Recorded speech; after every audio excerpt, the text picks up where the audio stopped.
கேட்ல இருந்து ரெட்டை சின்னத்தை உடைச்சு எடுத்துடுறாங்க.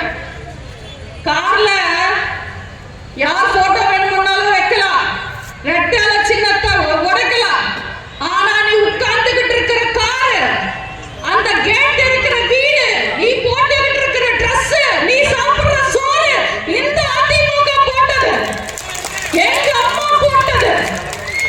இதை யாராலையும் மறக்க முடியாது. இல்ல யாருங்க எல்லாரும் வந்துக்கிறீங்கல்லம்மா, இங்கதானே சாப்பிட்டாரு, இங்கதானே சாப்பிட்டாரு.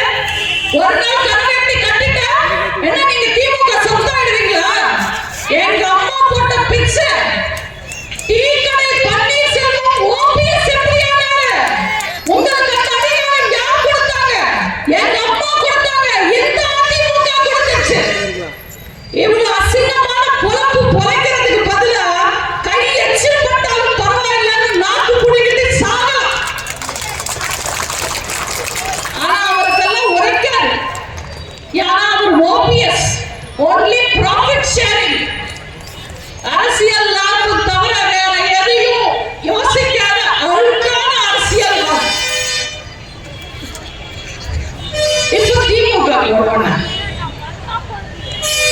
கமல்ஹாசன் கட்சி ஆரம்பிச்சுட்டு போன எலெக்ஷன்ல என்ன பண்ணாரு?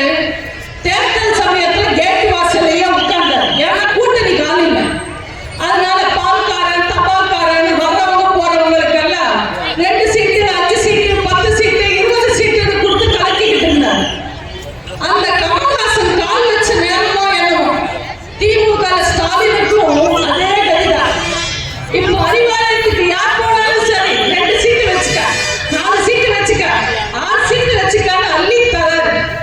அறிவாலயம் பக்கத்துல போனாலே 2 சீட்டு. அதனால சென்னையில ஸ்விக்கி ஜொமேட்டோக்காரங்க கூட அந்த பக்கம் போக மாட்டேன்றாங்க. நீங்க வட சென்னையில பாத்தீங்கன்னா இந்த பர்மாக்காரங்க கலர் கலர்ல லுங்கி போட்டுக்கிட்டு சுத்துவாங்க. ஒரு நாள் ஒரு பர்மாக்காரர்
இருந்தாலும் கொல்லிப்பட்டினுடைய துணைச் செயலாக இருந்தாலும் புரட்சி தலைவி அம்மா அவர்களால் உருவாக்கப்பட்டவர்.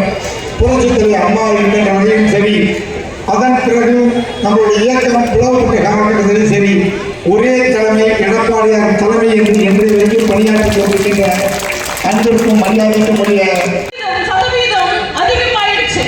இன்னைக்கு எத்தனையோ பெண்கள் உயிரோட இருக்காங்கன்னா அது நம்ம அம்மா கொண்டு வந்த திட்டத்தால. மழைநீர் சேமிப்பு திட்டம் கொண்டு வந்தாங்க. அது கடுமை